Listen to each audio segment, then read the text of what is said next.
Bienvenue dans cette nouvelle vidéo et aujourd'hui je vais vous montrer comment comprendre la bourse et vous allez voir que c'est beaucoup plus simple que ce qu'on peut l'imaginer. Alors en bourse il y a deux parties, il y a d'un côté les entreprises qui ont besoin d'argent et d'un autre côté vous avez les investisseurs comme vous et moi qui ont envie de faire fructifier leur argent. Et du coup il y a un échange qui est fait entre les investisseurs et les entreprises avec une promesse à la clé qui est que l'entreprise va vous reverser une partie des bénéfices qu'elle va générer. Puisqu'en réalité, quand vous achetez une action, vous devenez propriétaire minoritaire en petite partie d'une entreprise. Prenons un exemple. J'envoie 100 € à une entreprise et elle me donne en échange une action. Pour chaque action détenue, l'entreprise va dire ok, à chaque fois que vous avez une action et que vous la conservez et qu'on décide de reverser un dividende, c'est-à-dire une partie des bénéfices, eh bien on va vous envoyer de l'argent. Par exemple, tous les ans, on va vous envoyer par exemple 10 €. Ce n'est qu'un exemple. Et donc concrètement, c'est comme ça qu'on peut dire que je vais gagner par exemple 10% par an. Ok? Et donc du coup, j'aimerais répondre à une première question qui est comment est-ce qu'on va choisir l'entreprise sur laquelle investir? Eh bien, en réalité, il y a deux grandes écoles à ça. Vous avez les investisseurs qui vont choisir les actions sur lesquelles investir en fonction des résultats, en fonction des bilans de l'entreprise, en fonction de ses performances. C'est ce qu'on appelle une analyse fondamentale. Et ensuite, vous avez un deuxième type d'analyse qui est l'analyse graphique, qui se base davantage sur des graphiques, vous l'aurez compris, mais par exemple sur le prix auquel va s'échanger une action. Puisque oui, le prix d'une action n'est pas le prix auquel il va s'échanger. J'aimerais rentrer dans le détail de cette explication. Ici, prenons l'exemple d'un cours de bourse. Prenons l'exemple du cours d'une action, prenons par exemple Apple. Admettons que l'action vaut 100 €. Elle évolue dans le temps, elle vaut 150, ensuite 50, ensuite elle s'échange à 200 pour repartir à 100 €. Qu'est-ce qui fait qu'il y a des fluctuations comme ça? Eh bien en réalité, ces fluctuations ne sont pas le fruit uniquement des performances de l'entreprise. C'est le simple résultat de l'échange entre les acheteurs et les vendeurs. Prenons un exemple. Admettons que j'ai envie d'acheter une action.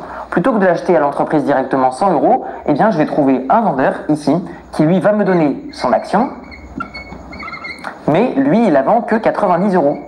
Et bien donc du coup, je vais par exemple parier dans ce cas-là sur le fait que quand j'achète l'action ici, eh bien elle remontera dans le temps. Et il y a réellement deux stratégies en fait pour gagner de l'argent en bourse. Vous avez une première stratégie de conservation et une stratégie d'achat et de revente. Prenons cet exemple. J'achète ici l'action 90 €. Eh bien, je la conserve et je vais essayer, mon but va être de la vendre le plus haut possible, forcément. Donc du coup, par exemple, admettons que je la vende ici, par exemple à 150 €. Eh bien du coup, vous aurez compris que dans l'opération, eh bien j'aurais gagné ici 60 €. D'accord? Et ça, ce n'est qu'un exemple sur une action. Admettons que je les achète uniquement par groupe de 10, je n'ai pas gagné 60 €, mais 600 €. Si je les achète par groupe de 100, je n'ai pas gagné 600 €, mais 6000 €, etc., etc. Mais vous avez une deuxième stratégie qui est beaucoup plus safe, qui est beaucoup plus sécurisée, qui est celle de la conservation. Je vous l'ai expliqué, quand vous devenez propriétaire d'une petite partie d'une entreprise au travers d'une action, lorsque l'entreprise génère des bénéfices, eh bien, elle vous reverse une petite partie tous les ans, tous les mois, tous les semestres ou tous les trimestres. Cela dépend de l'entreprise. Mais admettons que, ici, j'achète mon action et que, ici, je la détiens toujours. Vous allez me dire, ok Théo, mais à quel moment tu as gagné de l'argent? Eh bien, c'est très simple. Donc, je vais conserver cette action.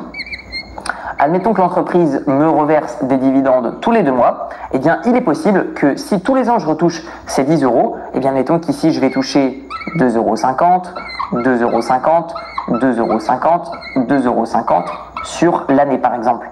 Eh bien tous ces revenus, éventuellement je peux les réinvestir dans des actions, surtout quand le cours est bas. Ce qui fait que finalement je vais avoir des résultats tout le temps en hausse, même si le cours de l'action peut éventuellement baisser. Et c'est comme ça qu'on gagne de l'argent en bourse. Dites-moi dans la description, dans les commentaires de cette vidéo YouTube, ce que vous pensez de ces deux stratégies. Est-ce que vous êtes plus analyse fondamentale ou graphique? Est-ce que vous avez encore d'autres questions sur l'investissement en bourse? Et vous trouverez dans la description de cette vidéo et sur les écrans de fin de cette vidéo une formation de 4 vidéos 100% gratuites sur l'investissement en bourse dans le but de vivre des dividendes que vous allez percevoir au travers d'actions qui vont du coup vous payer tous les mois, tous les trimestres, tous les semestres ou tous les ans en fonction de leur stratégie. On se retrouve dans une prochaine vidéo et je vous dis à très bientôt. Ciao, ciao!